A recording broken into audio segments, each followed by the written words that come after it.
Who needs a film crew?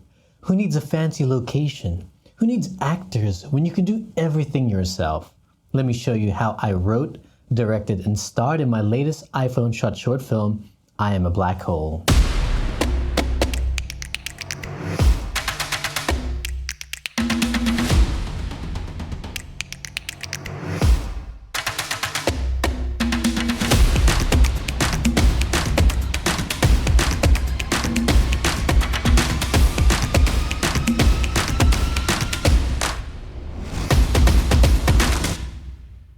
Here's the deal.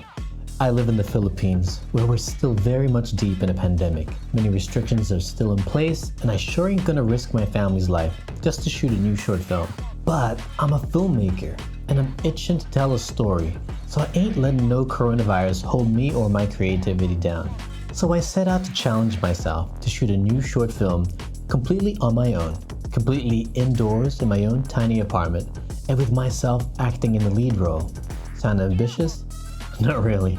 All of this is, unfortunately, out of necessity. Damn you, pandemic! But with restrictions comes more creativity. Here is the process that made this endeavor quite possible. Actually, it's the same process I used to make any film.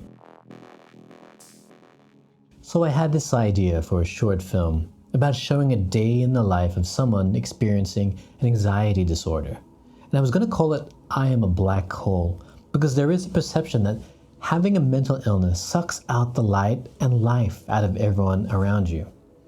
I had been sitting on this idea for a year now, but barely fleshed it out. I wrote down notes, possible narration, and scenes. I even played with the idea of shooting this as a vertical film of less than 1 minute. I knew I wanted to show what having an anxiety disorder is like, to spread awareness to viewers. But was this enough? I needed to have a point. I needed to make a statement. I finally had my eureka moment, and it was actually there in the title. In script writing, or in any kind of fiction writing, the goal is to strive for character development. The protagonist should have changed by the end of the story, even if that change is just a change of perspective. Indeed, I found my thesis statement for my film. You are not a black hole, or simply, you are not your mental illness. An inspiring mantra to help us get through our personal emotional struggles. Okay, so how does an idea jump into being a reality, other than through an act of sheer will? Easy. Have a deadline. So many ideas have remained in creative limbo precisely because we never put a deadline to it. And what better way to have a deadline than to find an established one already? Film festivals. Personally, I love film festivals, not because of the glory and accolades and prizes and laurels, but simply because it gets me off my lazy ass to make a film. You can check out an awesome website called Film Freeway, which gathers all the film festivals all over the world for you. And you can even submit your film online to their own easy-to-use platform. Once I found a few film festivals I really wanted to participate in, I used their submission deadline as the basis of my forthcoming production schedule. I believe in a good pre-production. A mentor of mine when I used to be in the seminary would always say, failing to prepare is preparing to fail. Our film production is only as good as our pre-production, and I've seen this tested and proven numerous times, for better or worse. First, I fleshed out my idea into a full, proper formatted script. The script is so important because this is the blueprint of your entire production. This is where your performances, camera angles, and production schedule will be based off. If I'm in a rush, I just use Notepad. But if I have some time and I really want to do it right, I use a professional industry standard screenwriting software called Final Draft, which does all the Hollywood standardized formatting for me. There's a lot of free alternatives out there too, like CeltX or Fade-In. Next, I did a breakdown of that script, identifying the different scenes, camera setups, and even things like where I need props and wardrobe prepared. Usually I do this with a printed out script on a clipboard, and I grab a pen and a highlighter or two to do this. But our printer ran out of ink, so I went the paperless route using my digital graphic tablet. Yay, save the trees. Knowing what locations and camera angles I needed, I proceeded to make a shot list with every scene, shot, and setup required. From the shot list, I did a little reshuffling, grouping all scenes in the same location together, or scenes that need to be shot at a certain time of the day. For example, late afternoon to get the golden hour sun. This now becomes my shooting schedule, my literal plan of attack. I know what I need to prepare and when to prepare it.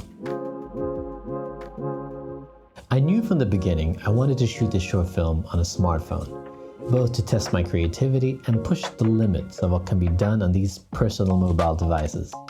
I've always been an Android user and I love the camera performances on my Samsung Galaxy S series phones. But since I'm both directing and acting in this, I'll be shooting myself essentially. Now how the heck am I gonna do this? Oh, hallelujah! Enter Filmmaking Pro app and its equally impressive companion, Filmmaking Remote app. I didn't have a second Android device to do a remote setup, so instead I borrowed my wife's iPhones and my 3-year-old daughter's iPad. So we bought the Filmmaking Pro app bundle with Filmmaking Remote for only $19 plus the additional cinematography kit for $16 so that I could shoot with a flat log profile for better dynamic range and color grading. We also bought a dedicated Ulanzi phone case for dirt cheap during a flash sale so that we could mount my complete set of Ulanzi smartphone lenses. Using these external lenses not only gives me a better range and variety of shots, but it also gives me superior image quality than merely using the built-in wide or tele lens, which usually has a smaller sensor and aperture than the main lens. The boon of these smartphone cameras are usually low-light filming. And guess what? My film is set almost entirely indoors. To compensate for this, we needed sufficient lighting. Another important factor of shooting in low-light conditions on these devices is having complete manual control over your exposure settings. Unlike my Sony mirrorless camera, you cannot really push the ISO settings on these things. So as a general rule, I never keep the ISO above 100, or 110 if I'm really pushing it.